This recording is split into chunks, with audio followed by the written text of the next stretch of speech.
महाराष्ट्रापासून हजारो मैल दूरवरचा हा किल्ला छत्रपती शिवाजी महाराजांच्या पराक्रमाच्या गाथेत वेगळं स्थान मिळवून आजही उभा आहे. वेगळी भाषा बोलणारी, वेगळ्या संस्कृतीतली माणसं असूनही शिवरायांनी दक्षिणेतला प्रांत मराठी मातीशी जोडला. महाराजांच्या दूरदृष्टीची आणि चाणाक्ष राजनीतीची साक्ष द्यायला हा बुलंद जिंजी आजही तसाच उभा आहे.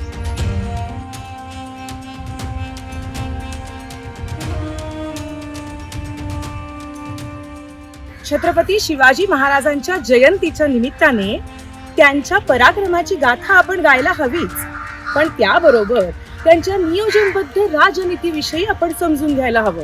आणि त्यासाठीच किल्ले जिंजी, तामिळनाडूतला जिंजी किल्ला, त्याविषयी जाणून घेणं महत्वाचं. नमस्कार, मी अरुंधती आणि डीप डाईव्ह या नव्या शो मध्ये तुमचं स्वागत आहे.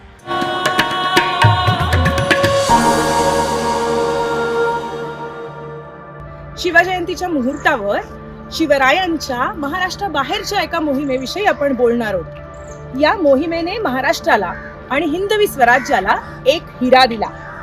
या हिऱ्याचं महत्व असं की महाराज निवर्तल्यानंतर काही वर्षांनी या हिऱ्याचं खरं महत्व म्हणजे या जिंजी किल्ल्याचं खरं महत्व सगळ्यांच्या समोर आलं.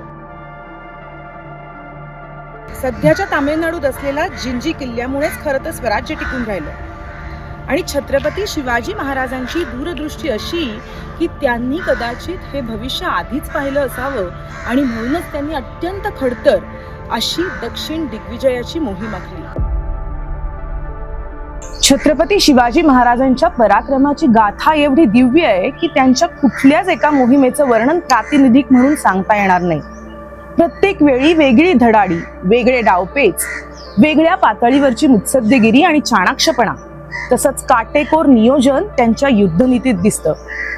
पण फक्त युद्धनीतीच नव्हे तर दूरदृष्टीची राजनीतीही दिसली ती त्यांच्या या दक्षिण दिग्विजय म्हणून ओळखल्या जाणाऱ्या मोहिमेतून. छत्रपती शिवरायांच्या दक्षिण दिग्विजयाची गाथा ज्येष्ठ इतिहास संशोधक पांडुरंग बलकवडे यांनी सविस्तरपणे सांगितली आहे.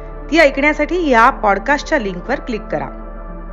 दक्षिण भारतातल्या जिंजी किल्ल्याचं महत्व राजांना 1200 किलोमीटर लांब असणाऱ्या रायगडावर राहत असूनही समजलं होतं. चारही बाजूंनी अभेद्य खंदक असलेला आणि विस्ताराने प्रचंड असा जिंजी किल्ला आजही त्याच्या जुन्या रूपाची झलक दाखवतो. जिंजी किल्ला एकूण 3 मोठ्या डोंगरांचा समूह आहे. त्यातला हा सर्वात उंच आणि भव्य असा किल्ला राजगिरी. इथून थोड्या अंतरावर आहे कृष्णगिरी आणि सरळ उभा चढ दमवणाऱ्या पायऱ्यांचा कृष्णगिरी सुद्धा अभेद्य आहे बरं का. तर जिंजीचा हा राजगिरी मुळात दक्षिणेच्या कोण घराण्यातल्या राजांनी इसवी सनाच्या 12व्या शतकात बांधला. नायक राजांनी किल्ल्याचं बरंच बांधकाम केलं, पण छत्रपती शिवरायांनी या किल्ल्याची स्ट्रॅटेजिक पोझिशन खऱ्या अर्थाने ओळखली आणि त्यावेळी तसा दुर्लक्षितच असलेला हा विस्तीर्ण दुर्ग स्वराज्यात सामावला.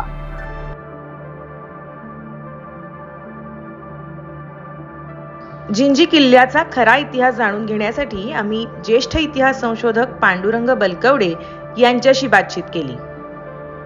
शिवाजी महाराजांनी 20 मे 1677 या दिवशी दक्षिण दिग्विजयाच्या मोहिमेमध्ये एक अत्यंत महत्वाचा दक्षिण भारतातला किल्ला जिंकून स्वराज्यात आणला.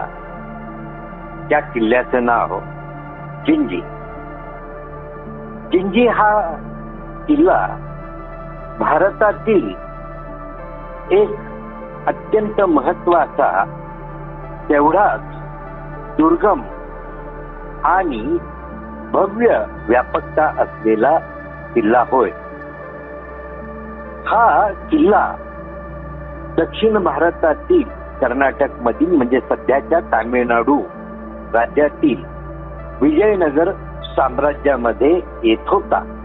विजयनगर साम्राज्याने प्रथम या किल्ल्याची उभारणी केली. त्यानंतर विजयनगर साम्राज्याचे अनेक सुभे झाले त्यामध्ये हा त्यावेळच्या जिंजीचा जो नायक होता त्या सुभेदाराच्या ताब्यात तो किल्ला होता. ते आपापसात भांडत होते आणि या संधीचा फायदा घेऊन शिवाजी महाराजांनी जिंजीचा किल्ला जिंकून स्वराज्यात आणलेला होता. शिवाजी महाराजांनी दूरदृष्टीने आज ना उद्या आपल्याला मुघलांविरुद्ध म्हणजेच औरंगजेबाविरुद्ध होणाऱ्या संघर्षामध्ये या किल्ल्याचा अतिशय उपयोग होणार आहे ही जाणीव असल्यामुळे शिवाजी महाराजांनी त्या किल्ल्याचा स्वतःच्या दृष्टिकोनातून मोठा विकासही केला होता. शिवाजी महाराज हे दुर्गनीतीतले जाणकार होते. त्यांना दुर्ग स्थापत्याचाही मोठा अभ्यास होता आणि अशा पद्धतीने त्यांनी जिंजीच्या किल्ल्याची काही पुनर्बांधणी केली होती. जिंजीच्या किल्ल्याची रचना अशी आहे की 3 उत्तुंग डोंगरी सुळक्यांच्या मध्यभागी पायथ्याशी एक प्रचंड सपाटीवर असा हा किल्ला विभागलेला आहे. जिंजी किल्ल्यातलं ढासळलेलं बांधकाम काढून राजगिरीला महाराजांनी तिहेरी तटबंदी बांधली. 5 फूट जाडीच्या या भिंती आहेत आणि तटबंदी ही उंच किती 25 फुटांहून अधिक. याशिवाय भक्कम बुरुज बांधून घेत राजांनी हे बांधकाम आणखी मजबूत केलं. थोड्या थोड्या अंतरावर गोलाकार टेहळणी बुरुज बांधले आणि किल्ला अभेद्य केला. शेवटी इंग्रजांच्या ताब्यात गेला तेव्हा इंग्रजांनीही या किल्ल्याचं महत्व जाणलं. ट्रॉय ऑफ ईस्ट असं त्यांनी या किल्ल्याचं वर्णन करून ठेवलंय. 1200 पायऱ्या असलेला हा किल्ला काही दिवसांपूर्वीच प्रत्यक्षात पाहिला तेव्हा त्याची भव्यता लक्षात आली. जिंजी किल्ल्याचे जे 3 भाग आहेत, एक त्यातले 2 सगळ्यात महत्वाचे आहेत. एक राजदुर्ग आहे ज्याच्यावर मी आता उभी आहे, ज्या किल्ल्याच्या पायथ्याशी उभी आहे आणि माझ्या मागे तुम्हाला दिसतो तो त्याला कृष्णदुर्ग असं म्हणतात. तर ते जिंजी किल्ल्याचा हाही महत्वाचा भाग आहे आणि त्याही अलीकडे तुम्हाला एक बुरुज दिसेल.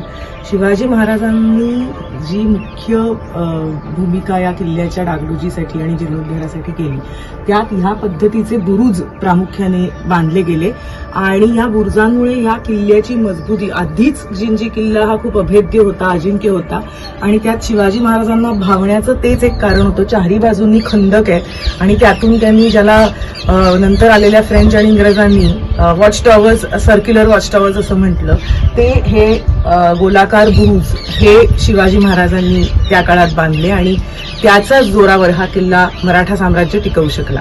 जिंजीच्या किल्ल्यातलं बांधकाम महाराष्ट्रातल्या किल्ल्यांच्या मानाने अद्यापही सुस्थितीत आहे, कारण महाराष्ट्र एवढी आक्रमणं या भागात नंतरच्या काळात झाली नाहीत. दाक्षिणात्य आणि मोगल वास्तुकलेचं उदाहरण या बांधकामांमध्ये दिसतं. इथला 8 मजली कल्याण महाल अजूनही चांगल्या स्थितीत आहे.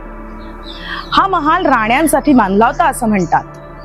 याशिवाय राजगादी असलेलं किंवा सिंहासनाचं स्थान असलेली ही जागा, राजदरबार, तोफखाना, पाण्याची टाकी, घोड्यांचे तबेले, प्रचंड मोठा हत्तीखाना अशी बांधकामही या किल्ल्यावर दिसतात. जिंजी किल्ल्यावरचं हे सगळ्यात इंटॅक्ट असलेलं आणि सगळ्यात उंच असं स्ट्रक्चर आहे कल्याण महाल. तुम्ही बघा, तो पूर्ण पॅन करून दाखव किती उंच आहे. 7 मजली महाल होता हा आणि इथे फक्त एकेकाळी राण्यांसाठी बांधलेला हा महाल होता असं म्हणतात. 7 मजली महाल अजूनही इतक्या वर्षांनंतरही 15व्या शतकात बांधलेला हा महाल अजूनही त्याच पद्धतीने उभा आहे. बरीचशी स्ट्रक्चर्स इथली, बऱ्याचशा रचना या अनेक आक्रमकांनी, मुघल आक्रमकांनी आणि बाहेरच्या आक्रमकांनीही उद्ध्वस्त केल्या, पण हा कल्याण महाल मात्र अजूनही व्यवस्थित राहिलेला आहे. मी ज्यावर उभी आहे आत्ता त्याच्या आजूबाजूला इथे म्हणे तलाव होता आणि इथनं पाण्याची व्यवस्था ही वरती किल्ल्यावर, ज्याला राजगिरी असं म्हटलं जायचं. हे प्रचंड मोठं धान्याचं कोठार इथे आहे. 1.5 लाख कलम म्हणजे काही टन धान्य यात साठवून ठेवण्याची सोय होती. शिवाय एक भव्य अशी व्यायामशाळा या किल्ल्यात होती. हा झाला इनर फोर्ट किंवा किल्ल्याच्या सुरुवातीच्या आतला भाग. तिथून पुढे उभी चढण सुरू होते आणि हजारभर पायऱ्या चढल्यावर बाले किल्ल्यावर आपण पोहोचतो. इथे पोहोचल्यावर कळतं या किल्ल्याला अभेद्य का म्हणतात. किल्ल्याच्या या टोकावर पोहोचण्यासाठी एकमेव वाट आहे उत्तरेकडून. बाकी तिन्ही बाजूंनी मोठमोठ्या दगडी कातळांचे कडे आहेत. तिथून कुणालाही प्रवेश अशक्य. बाले किल्ल्यावर पोचायचं असेल तर हा लाकडी पूल ओलांडूनच जावं लागतं. याच अभेद्य किल्ल्यामुळे छत्रपती राजाराम महाराज 8 वर्ष मोगलांना या किल्ल्यावरून लढा देत राहिले. तो इतिहास थोडक्यात माहिती करून घेऊया. 3 बाले किल्ले आणि मध्यभागी मुख्य जिंजीचा किल्ला.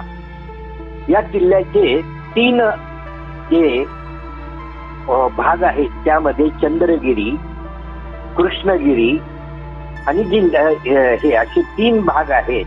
आणि त्याच्या पायथ्याशी मुख्य ही तिथं राजाच्या निवासाची जागा, अशी 3 भाग आहेत. अनेक मंदिरं, संपूर्ण तटबंदी त्या भुईकोट किल्ल्याला संरक्षणासाठी केलेला मोठा खंदक, अशा पद्धतीची या किल्ल्याची रचना आहे. कित्येक मैल घेरा असलेला हा जिंजीचा किल्ला. म्हणजे जिंजीचा किल्ला हा एक नाही तर 3 उत्तुंग शिखर असलेले बाले किल्ले आणि त्यांच्या कुशीत असलेला भुईकोट किल्ला, अशी या जिंजीच्या किल्ल्याची रचना आहे. प्रचंड बांधकाम, मोठमोठाली कोठार आणि ज्याच्यामध्ये हजारो टन धान्य ज्या कोठारांमध्ये आपल्याला साठवता येईल. उत्तुंग मंदिर, भव्य दिव्य मंदिर आहे इथे. त्याचबरोबर प्रचंड मोठे राजवाडे आणि वर्षानुवर्ष शत्रूच्या वेढ्यामध्येही आपल्याला पाण्याची व्यवस्था करता येईल असे जलाशय. आणि अशाही परिस्थितीत शत्रूने जर का खालचा भुईकोट किल्ला जिंकून घेतला तर आश्रय घेण्यासाठी 3 बाले किल्ले, अशी ही अभेद्य जिंजीच्या किल्ल्याची रचना आहे. आणि या किल्ल्याच्या पुनर्रचनेमध्ये शिवाजी महाराजांचंही मोठं योगदान होतं. याच जिंजीच्या किल्ल्याच्या आश्रयाने छत्रपती राजाराम महाराज यांनी 1692 ते 1698 या कालखंडामध्ये मुघलांची याच किल्ल्याच्या सहाय्याने संघर्ष केला. असा हा स्वराज्याची 3री राजधानी ही जिंजीची आपल्याला ओळख सांगता येईल. तर दक्षिण भारतात या किल्ल्याचं स्थान लक्षात घेऊन महाराजांनी जिंजी आणि त्या पलीकडे वेल्लोर हे दोन्ही किल्ले स्वराज्याच्या दृष्टीने महत्वाचे असल्याचं हेरलं.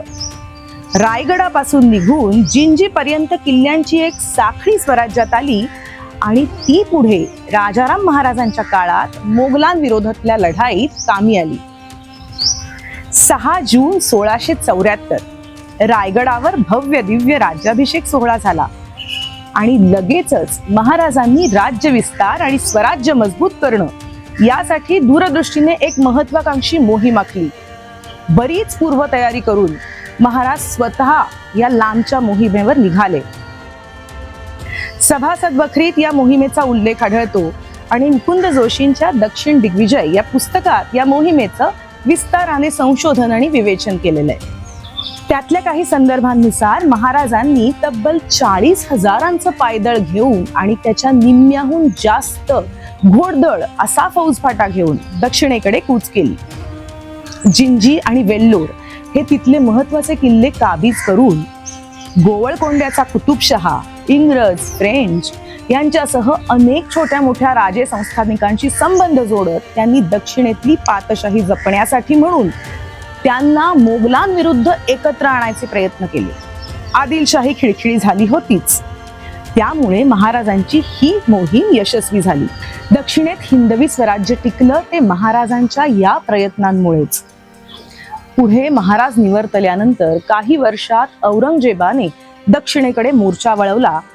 छत्रपती संभाजी महाराजांना कैद करून मारलं आणि त्यानंतर छत्रपती झालेल्या राजाराम महाराजांनी रायगडावर धोका असल्याचं लक्षात येताच मुघलांना गुंगारा देत थेट जिंजी किल्ला गाठला. इथे 8 वर्ष मुघलांशी ते या किल्ल्यावरून लढले. याच काळात जिंजी हा किल्ला स्वराज्याची राजधानी होता. शेवटी लढाईची पुढची दिशा ठरल्यावरच राजाराम महाराजांनी जिंजी किल्ला सोडला. इसवी सन 1677 मध्ये छत्रपती शिवाजी महाराजांनी जिंजी किल्ला आपल्या ताब्यात घेतला. तेव्हापासून इसवी सन 1698 पर्यंत हा किल्ला हिंदवी साम्राज्याचा भाग होता आणि शेवटी हिंदवी साम्राज्याची वीट मजबूत करतानाच हा किल्ला कामी आला.